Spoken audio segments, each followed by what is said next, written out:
Bueno, si escucharon el pasaje, que es un pasaje muy confundido, creen que es del arrebatamiento, y ven el título, ya sabrán de qué vamos a hablar. Mira,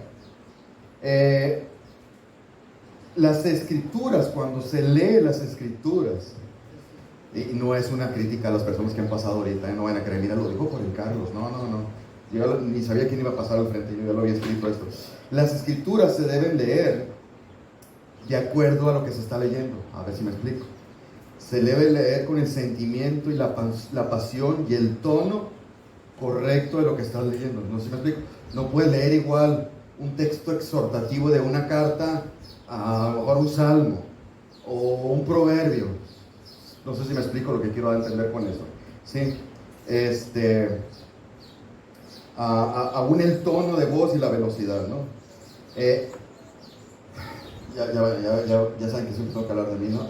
Ya saben que hace una semana se fue Alicia de viaje. Estuvo una semana, ¿sí? Y se fue un lunes y iba a regresar un lunes. Y el lunes que regresaba en la mañana me dice, ya voy para allá, gordito, tengo muchas ganas de verte, así me puso. Bueno, de esos 7 días, ¿cuál crees que fue el día más feliz? El lunes. ¿Sabes por qué? Porque me mandó el mensaje de que ya regresaba. ¿Entiendes a dónde voy? Nada más porque recibí un mensaje de que ya venía, yo ya lo sabía, pero saber que ella me decía, ya voy a verte, gordito. Ese día estuvo padrísimo. Bueno, entiende para dónde voy, mira. Sus palabras generaron emoción y sentimiento solo por saber que ella regresaría tras solo una semana de ausencia, al saber que pronto regresaría. Bueno, esta porción que vamos a leer, que vamos a estudiar hoy, está relacionada con lo que vimos hace algunos meses, tristemente, ¿verdad? Y se deben de leer con mucha emoción, con mucha pasión. Ahorita te voy a recordar cuáles son, porque hablan de una gran bendición. Si recuerdas, ya no recuerdo cuándo fue los días que hablé de Tesalonicenses, hablamos de los últimos versículos del 4, ¿te acuerdas? ¿Qué es el rapto? El rapto, ¿verdad? Aún la Reina Valera se equivoca, le pone la venida del Señor, aunque quiero interpretar que quiere llamar al rapto, pero hablamos del rapto. Y cuando lees del rapto, no es el Señor vendrá en el cielo con trompetas de júbilo y los que duermen no precederán. No puedes leer así la Biblia, no puedes. No está, como ahorita estaba comentando con una hermana de que alguien se quejó porque hay una predicación y el predicador alzaba la voz. Pues es que es una predicación, no es un estudio. La predicación conlleva eso, es una proclamación. Los heraldos, no, viene el rey victorioso. No hacían así eso los heraldos. Sí, o sea, no puede ser, ¿me entiendes? Hay una lógica. Entonces, por eso es la diferencia entre una predicación y un estudio. En la predicación se tiene que notar. No porque alguien esté en este tiempo ya predica. A lo mejor están siguiendo la palabra de Dios, pero no predican. No todos son predicadores los que están en este tiempo, ¿eh? No creas, aunque dicen, le toca predicar al fulanito, a lo mejor ni predicó, enseñó, no es lo mismo. Ojalá yo sí predique, ¿no? No me conteste. Entonces, a lo que voy es que ese pasaje se tiene que leer, escuchar con emoción de la buena, con alegría, porque es el rapto y es una de las mayores bendiciones, si no es que la que más después de la salvación, para nosotros la iglesia, si entiendes y tienes la teología de nosotros, obviamente. Si no tienes la teología de nosotros, pues la verdad ni te va ni te viene esto que voy a decir. Entonces, por ejemplo, Tony predicó hace una semana sobre Éfeso, sobre el enfriamiento espiritual, ¿no? Cuando has perdido tu primer amor, ¿sí? Así es, ¿verdad? Ok. Bueno, esa se supone que al predicarla a él y nosotros escucharla, nos debió haber generado otra emoción diferente a esto. Ojalá nos haya generado cierta emoción, ¿no? Del enfriamiento espiritual. Se supone, no nada más, sí, okay. No es posible. No es posible escuchar así la palabra de Dios, ¿verdad? Bueno, ahora, en relación al tema que vimos al final del capítulo 4 de Tesalonicenses, y lo que vamos a ver el día de hoy es el rapto, la segunda venida, el fin del mundo, el juicio. Son temas tremendos. Es más, te voy a ser honesto, es la tercera vez que iba a evadir este tema yo. Lo hice hace no sé cuánto, lo hice el sermón, pero 2 veces me lo brinqué. con pretexto de que venían muchos invitados. Entonces, para que los invitados no escucharan este tema, mejor un sermón evangelístico. A lo mejor sería verdad, no sé, pero ya no confío en mi corazón yo. Pero yo le saqué la vuelta 2 veces y ayer en la noche dije, lo voy a cambiar. Todavía no se los voy a dar a los hermanos. Y me dice mi esposa, ya, pero aviéntalo, ya. Bueno, entonces dije, bueno, mira, casi aparte, lo hice, mi letra en la computadora es para un sermón de 1 hora son 18 páginas, a como yo escribo. Pues me salieron 30. Entonces dije, pues no, es 1:20, es 1:20, es mucho. Entonces lo dividí en 2, así que va a estar cortito, pero en 2 partes. 40 minutos, si aguantamos, ¿no? Con el calor, 40 minutos. Bueno, mira, ahora en relación a lo que estamos viendo, la verdad, mira, hasta el mundo que no es creyente y nosotros tenemos una gran fascinación para saber qué pasará después de la muerte y qué pasará cuando Cristo venga. O sea, ¿qué va a pasar? ¿Cómo va a ser todo? ¿Sí? Todo el mundo quiere saber. Pero ¿sabes una cosa? Nosotros sí sabemos. Nosotros sí lo sabemos. ¿Sí? Y eso debería emocionarte. Debería emocionarnos. Nosotros sí sabemos qué va a pasar. Mira, no soy muy dado a leer noticias. Sin embargo, todas las mañanas checo los titulares de las noticias, ¿no? Pero no me meto tanto a las noticias, pero las checo. Y las notas rojas son las que menos veo, no me interesa mucho, ¿no? Pero mira, díganme si me equivoco. ¿Has observado que hay un incremento, según yo lo que veo? Un incremento de asesinatos, violaciones, corrupción, injusticias, guerras y demás. ¿Si hay incremento o no? ¿O solamente yo tengo ese sentido? Por ejemplo, hace unas semanas o meses, no sé si aquí en México, ¿viste? No me acuerdo dónde fue. Unos niños de primaria, acuérdate cuando tuviste sexto de primaria, perdón, que era como 10, 11 años, abusaron sexualmente de un niño de primer año de primaria. La culpa es de los maestros, ya ves cómo son los maestros de hoy en día, ¿no? No, ¿sí entiendes eso? Niños normales, como los nuestros, que nosotros los etiquetamos como buenos niños, se organizaron, se les ocurrió abusar sexualmente de un niño de primer año, de 7 años. Y dices tú, bueno, eran jóvenes, preparatorianos, drogadictos. No, chamaquitos. Yo no había escuchado nunca una noticia de eso, en mis 58 años. Eran niños normales del mundo, obviamente. Todos los días leo el debate, bueno, ojeo el debate, todos los días matan a alguien en Culiacán. Todos los días me aparece. ¿Supiste de eso es de la farándula? Los que ven ahí ventaneando. Esta joven, yo no la conocía, esta joven cantante muy jovencita de 22 años, que estaba casada con un abogado viejo de 74 años, y la citó en el restaurante y le metió 3 balazos en la cara. Se supieron, muy notado, que salió corriendo, pues, escondió el arma y... ¿qué es eso? Y en público, no dijeron, no, se la llevó al oscurito, no, en público, pum, pum. ¿No? Es un abogado famosísimo. ¿Supiste que hace también como un mes, allá en Estados Unidos, la policía trató a ciertos manifestantes sobre el aborto? Hay unos videos ahí, la violencia que usó la policía. No estoy criticando a los de Estados Unidos, ¿no? Y luego se me va a enojar Brian y Daniela, ¿no? Pero bueno. Es más, hay muchas más historias del mundo reales sumamente espeluznantes. Vuelvo a hacer la pregunta. ¿Está empeorando la vida, sí o no? Es más, ¿hacia dónde se dirige este estilo de vida? Esa es mi pregunta. ¿Sabes por qué hago la pregunta? Porque nuestros hermanos amilenialistas y postmilenialistas, ellos dicen que todo va a mejorar. Todo va mejorando. Bueno, yo soy dispensacionalista hasta cierto punto. Entonces nosotros creemos que no es así, ¿verdad? Yo en lo personal sí veo que las cosas mejoran en cuanto a tecnología, en cuanto a salud, económico o ciertos ámbitos de la sociedad. Estamos mejorando. Es más, ¿cómo se llama?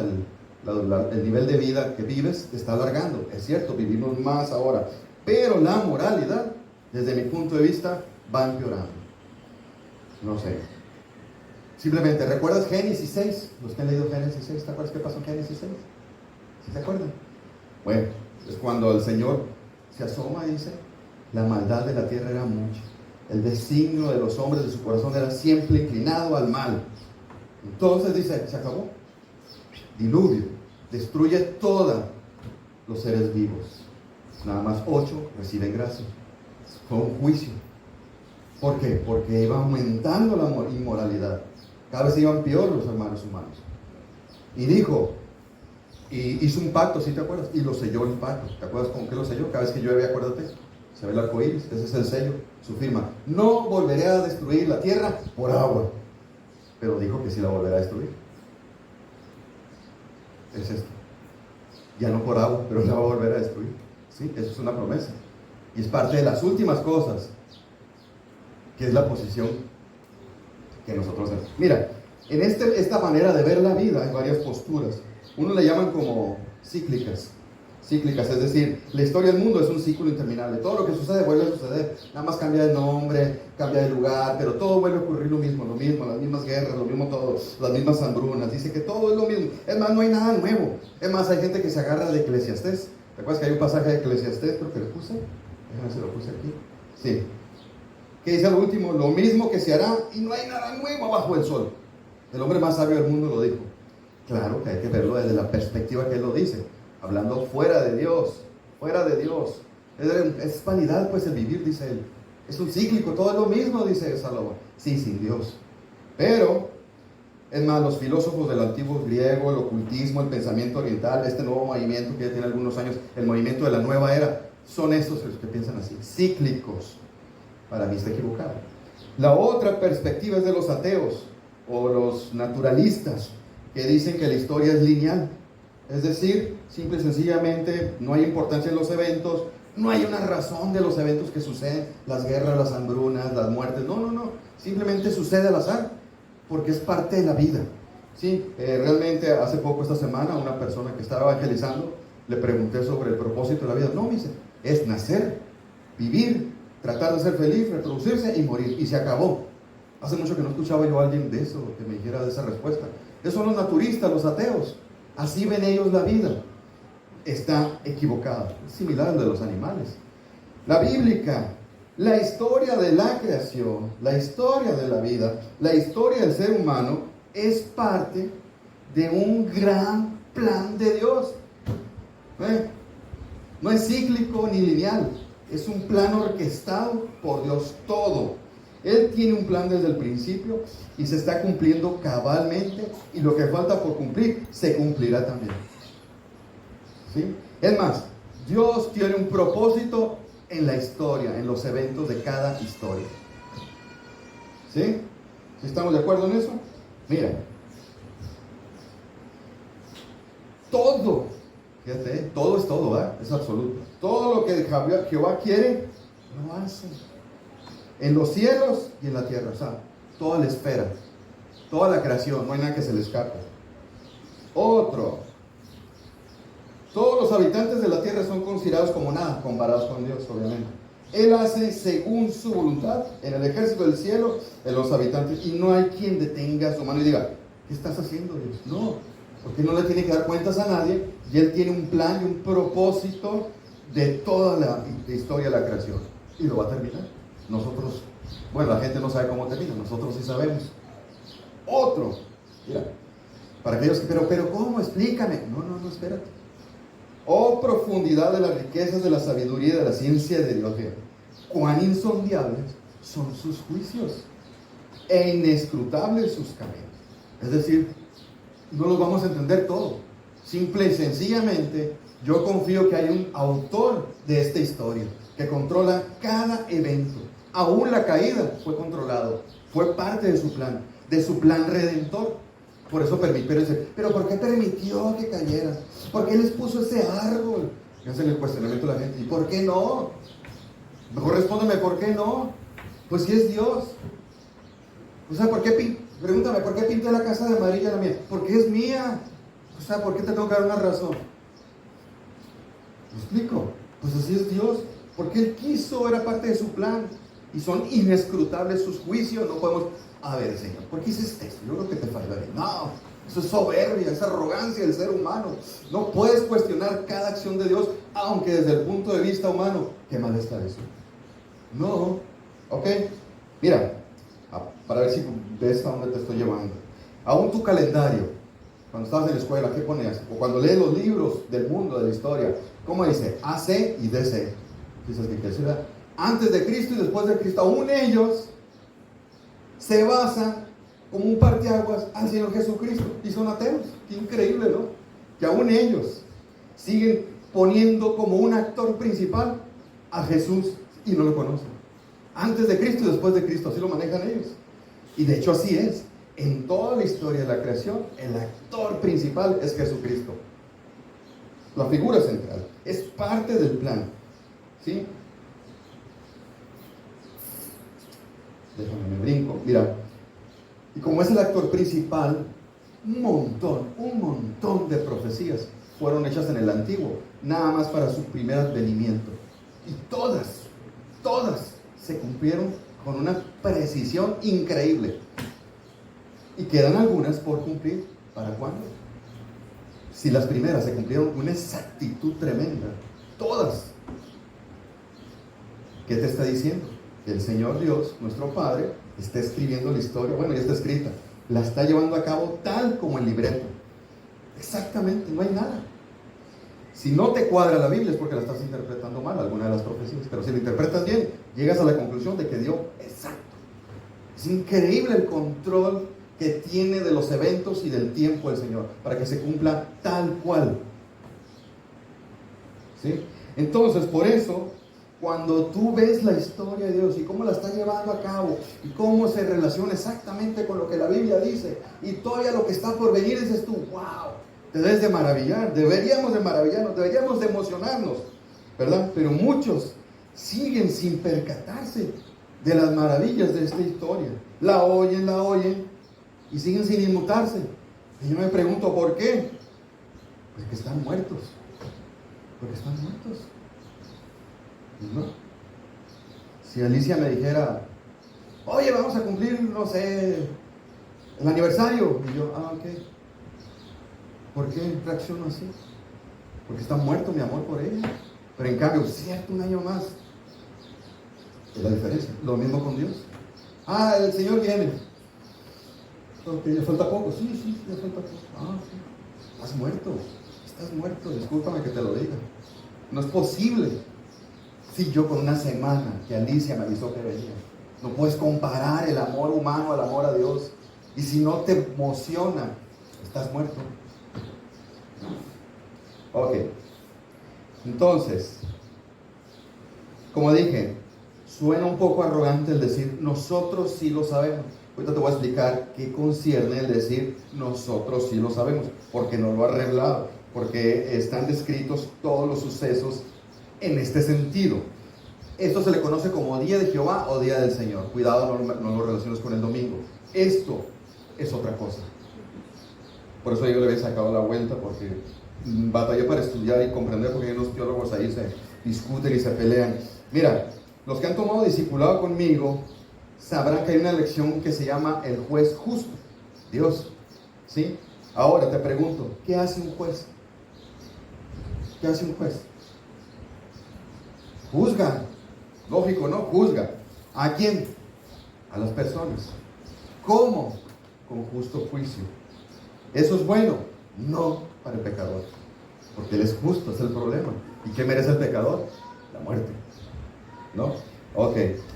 ¿A qué voy con esto? Cuando el Señor Jesús estuvo aquí en su primer advenimiento, ¿sabes cuál es uno de los temas de los que más predicó? El juicio. El juicio. ¿Sí? ¿Tú crees que Él lo hizo para asustar a las personas? No, fue por amor, para advertirles. Es decir, que un día futuro, Dios en su plan de la historia que te estoy diciendo, traerá juicio. Eso es inevitable. Y será tremendo, No sé qué palabra usar para... Dime una palabra más grande para tremendo. Será sumamente tremendo ese día. Sumamente. No sé qué palabras usar para no... Mira, acompáñame a Hebreos 10:26. Búsquelo porque ese no lo traigo, creo. Hebreos 10:26.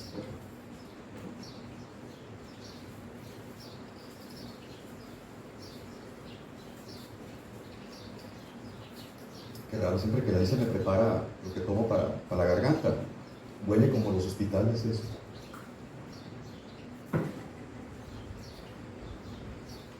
Ay, qué chistosito, ¿no? Bueno, dice Hebreos 10:26. Creo que nomás puse el último. No. Okay. Bueno, mira, Hebreos 10:26 dice, porque si pecaremos voluntariamente después de haber recibido el conocimiento de la verdad, ya no queda más sacrificio por los pecados, sino una horrenda, ve las expresiones, una horrenda expectación de juicio y de hervor de fuego que ha de devorar a los adversarios. El que viola la ley de Moisés por el testimonio de 2 o 3 testigos muere irremisiblemente. ¿Cuánto crees que mayor será el castigo que merecerá el que pisoteare al Hijo de Dios? Es decir, el creyente falso o el ateo, como el que quieras tú verlo. Y tuviere por inmundo la sangre del pacto en la cual fue santificado e hiciera afrenta al Espíritu de gracia, que es el Espíritu Santo. Y fíjate el 7 que tengo aquí en el 3. Pues conocemos que Él dijo, mía es la venganza. ¿Cuándo es eso? Mía es la venganza, el día del juicio. Yo daré el pago, dice el Señor. Otra vez, el Señor juzgará a su pueblo. ¿Y qué cosa es? Horrenda cosa es caer en manos de un Dios vivo. ¿Cuándo será eso? El día del juicio, el día de Jehová. Horrenda cosa. La diferencia del rapto. El Señor viene por nosotros en las nubes y somos arrebatados. Y eso es pura bendición. Siempre que tú leas pasajes que se confundan el rapto con la segunda venida, siempre la característica del rapto son puras bendiciones. Y acá es juicio. Tienes que entenderlo. Acá no hay iglesia, acá es solamente la iglesia. Cuando leas un pasaje tienes que entenderlo con esas dos características. Y en los de juicio nunca se habla de la iglesia. No se menciona, no se cita. En los Apocalipsis del 6 al 18 nunca se menciona la iglesia. ¿Por qué? Porque del 6 al 18 es el día de Jehová. Si lo interpretas bien, claro está, ¿no? Ok, mira, muchos predicadores, muchas personas se molestan porque enseñamos estos temas. Ellos desean que las personas que vienen a la iglesia, anímalos. ¿Por qué les enseñas eso? Que salgan, háblale positivamente, hazlos sentir bien, que salgan preparados a pelear con el mundo pecador. Bueno, los que me conocen bien saben que yo no soy un motivador, no soy orador, ni soy un positivista, para nada, ¿no? Ni político, ya es que los políticos dicen lo que tú quieres escuchar. Sí, simplemente soy un predicador bíblico y realista. La verdad no hablo bonito, ni agradable, ni me gusta rascarle el oído a las personas, cosa que a la mayoría les gusta. Y definitivamente a veces ciertos predicadores lo hacen.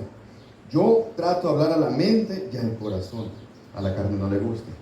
Y mi responsabilidad es enseñar el mensaje de Dios completo. Es más, este tema no lo escogí. Simplemente que empecé la carta de Tesalonicenses y con la secuencia me toca el capítulo 5. Por más que le evité. Estamos. Entonces, mira, vuélvete a Primera de Tesalonicenses 4:13. Primera de Tesalonicenses 4:13. Y fíjate lo que decimos aquí.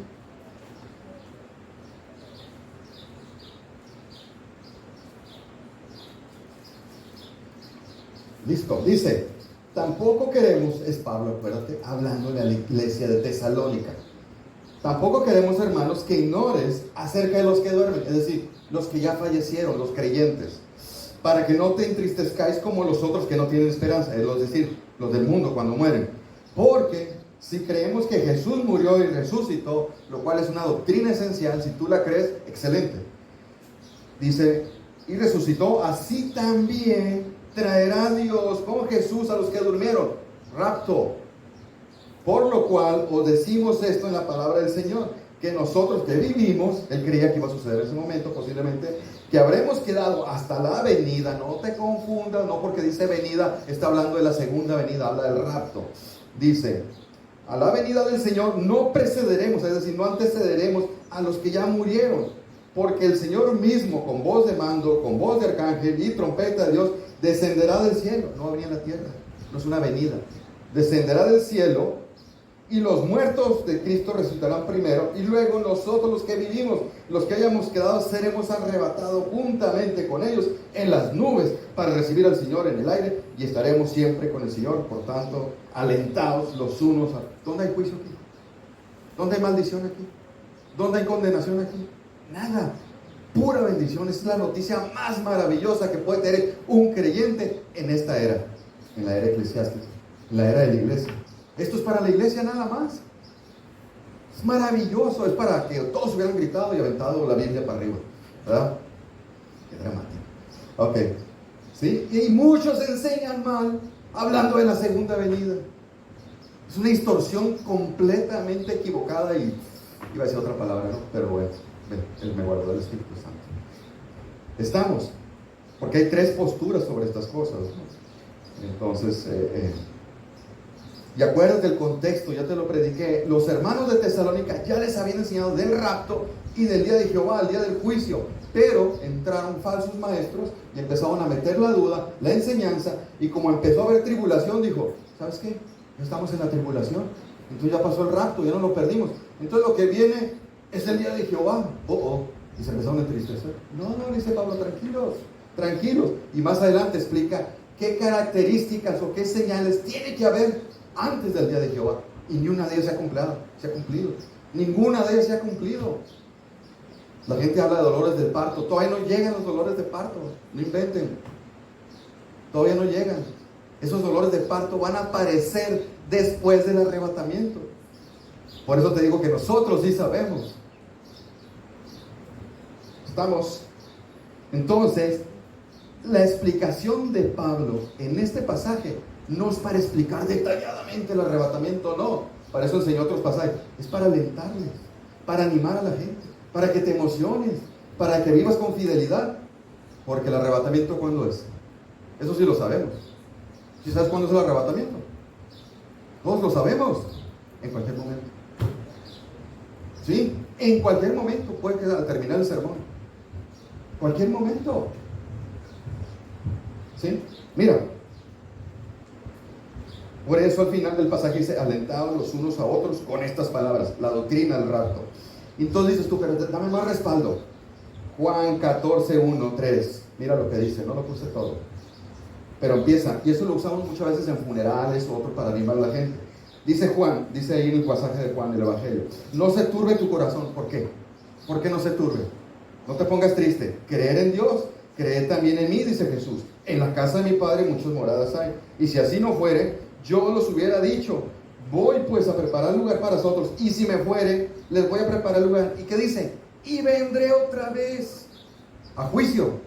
No. Y tomaré a mí mismo para que donde yo estoy, ustedes también. ¿A quién le dijo eso? A la futura iglesia. No hay juicio. Esto es rapto. Es maravilloso. Es maravilloso, ¿ya entendiste?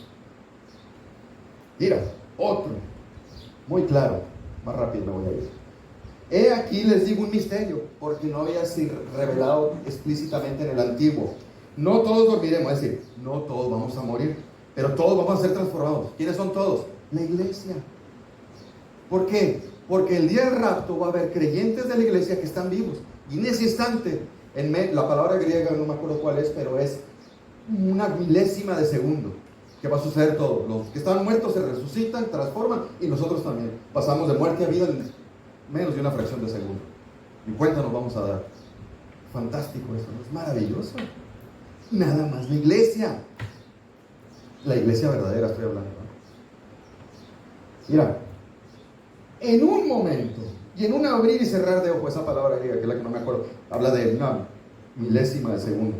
Al final de la trompeta, muchos dicen: ¡hey, trompeta! La trompeta es juicio. No, haz un estudio y todos los usos de la trompeta. Tiene un montón de usos y no son para juicio. Se usaba para muchas cosas la trompeta. Y muchos dicen: es que esta es la trompeta del juicio. No te dejes engañar. Es una enseñanza falsa eso. Porque se tocará la trompeta y los muertos serán resucitados incorruptibles, o sea, los muertos cristianos, y nosotros seremos transformados. El arrebatamiento para ambos. Primero ellos y después nosotros. Y resucitados.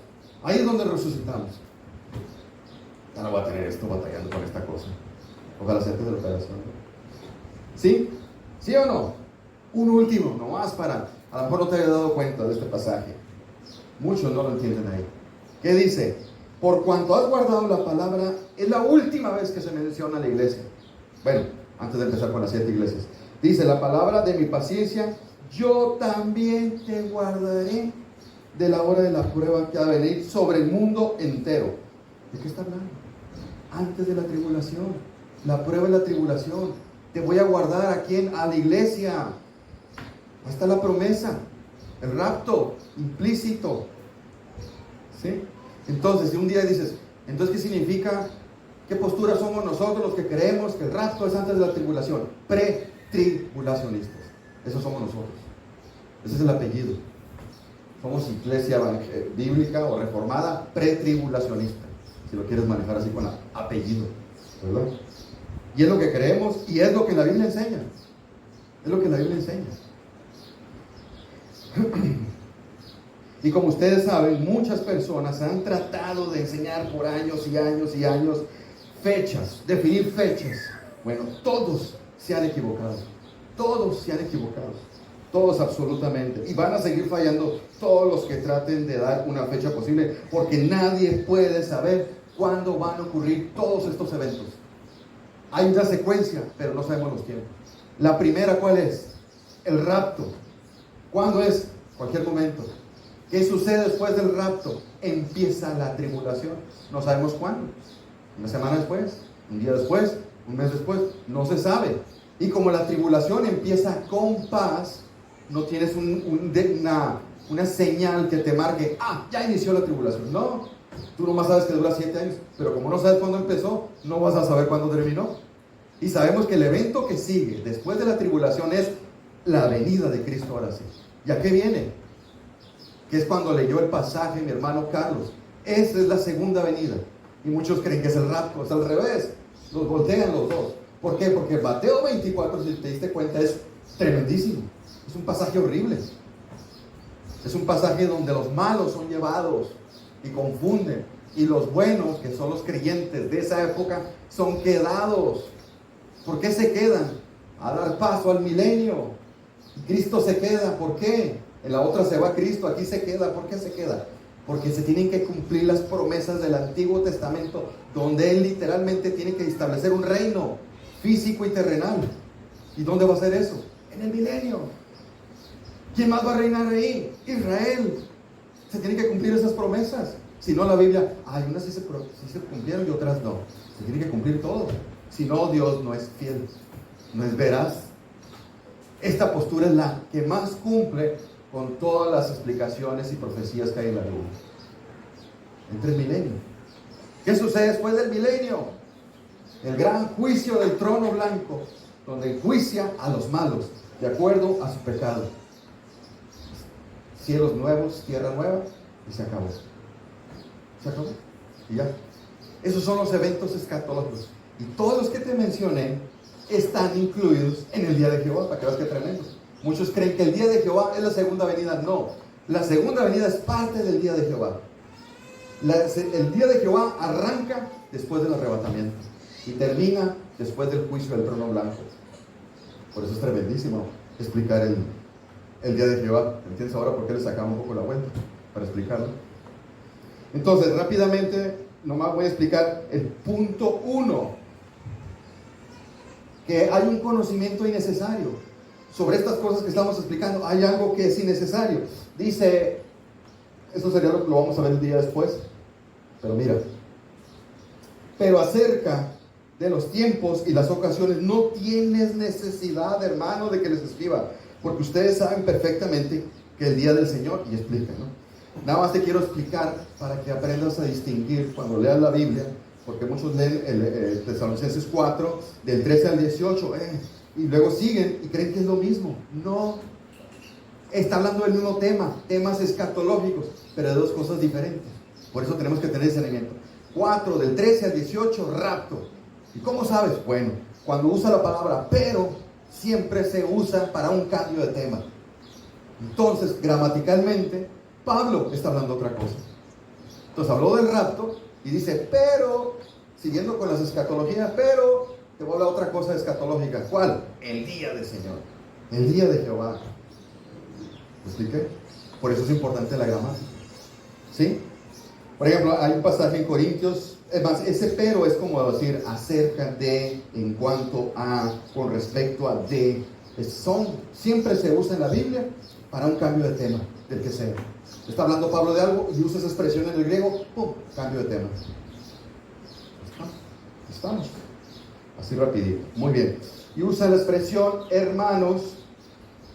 Es una expresión cariñosa donde él se pone al nivel de ellos para darles ánimo, ¿no? Hermanos, es básicamente una actitud pastoral de Pablo, tratando de animarlos y apoyarlos porque pues les habían cambiado la perspectiva, imagínate. Saber que ya te perdiste el arrebatamiento y que estás en medio de la tribulación. Oye, me quedé, esa debe ser horrible esa sensación, ¿no? Dice, no, tranquilos, todavía no ha pasado eso, todavía no sucede, ustedes relájense, ¿no? Usa una actitud muy amorosa, muy pastoral Pablo, ¿no? Entonces, ahora, por ejemplo, un ejemplo contrario.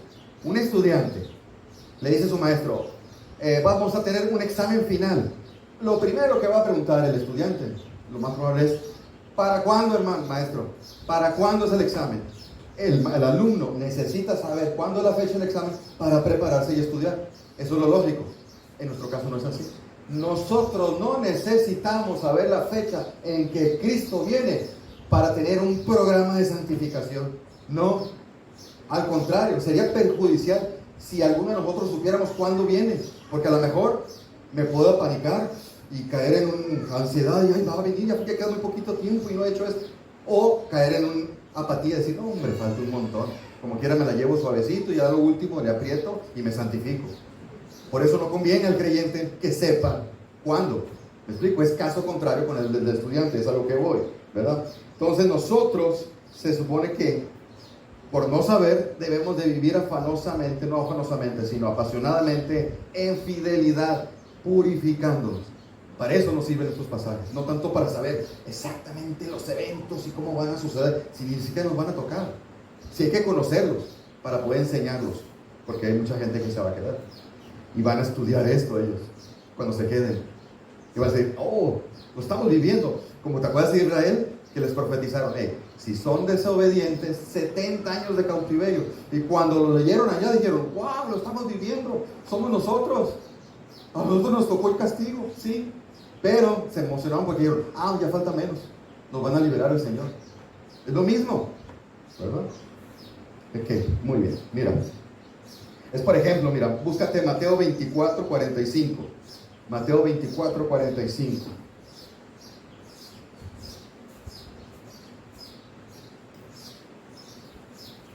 Está bajando el calor, ¿verdad? Más o menos.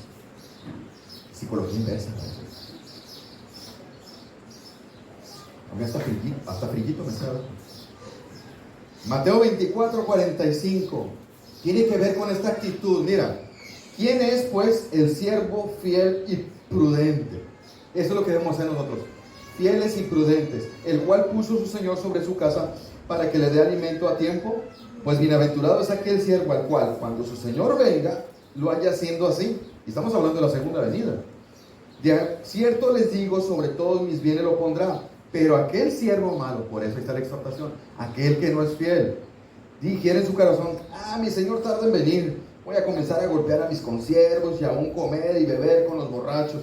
Y vendrá el Señor de aquel siervo el día que éste no lo espera, a la hora que no sabe, porque nadie lo puede saber, es un conocimiento innecesario, lo castigará duramente. Ahí está el día del Señor.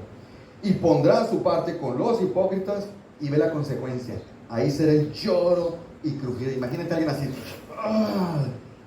por infiel a sufrir eternamente. Por eso nosotros, la exhortación es vivir fieles y prudentes. Fieles y prudentes. Entonces, volviendo a Tesalonicenses 5, dice, pero acerca de los tiempos y de las ocasiones, dice, eso se usó mucho, por ejemplo, en la ascensión de Jesús, Hechos 1:6. Dice, Hechos 1:6, dice, entonces los que se habían reunido le preguntaron a los discípulos al Señor, Señor, esto también es importante, mira, siempre que da la segunda venida, el día de Jehová, perdón, hay un tinte judío siempre, porque lo último tiene que ver con el cumplimiento de las promesas de Israel, siempre tiene un tinte judío, el rapto no. Mira lo que dice ahí, restaurarás, poquito antes de la ascensión, restaurarás el reino de Israel. Ellos ya sabían que tenía que existir un reino literal y físico del Mesías. Entonces dice, ¿cuándo? ¿Cuándo va a ser, Señor? ¿En qué tiempo? Y él les dijo, no les toca a ustedes saber los tiempos y las sazones. Es lo mismo que está en 1 Tesalonicenses 5:1. Es la misma expresión, tiempos o las sazones que el Padre puso en su sola potestad. Te fijas que no lo corrigió con lo del reino, nada más los corrigió con las fechas. Porque existe un reino literal físico que tiene que existir un día. ¿Y cuándo es? En el milenio. No hay otra. No acá en el cielo, como dicen los hermanos. No. Los exhortó sobre los tiempos nada más. Y les habla que ese conocimiento es innecesario. ¿Cuándo? El de las fechas. Es innecesario. Nunca busques fechas. Es innecesario. Fútil, banal. ¿Sí? No nos corresponde, es innecesario. Ellos solamente se tenían de testificar. Lo mismo, Mateo 24:1. Cuando Jesús salió del templo, y se iba, se acercaron los discípulos para mostrarles los edificios del templo, para presumírselos, ¿no? Y respondiendo él les dijo, ¿ves todo esto?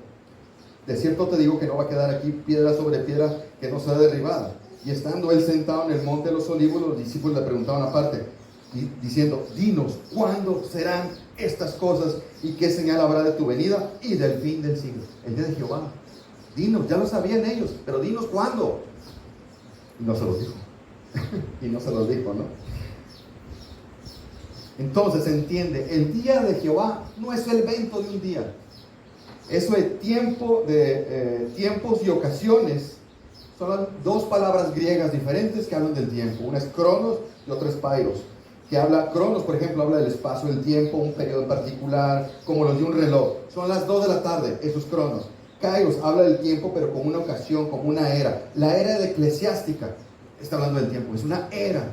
Entonces, si tú juntas las dos, está hablando de épocas.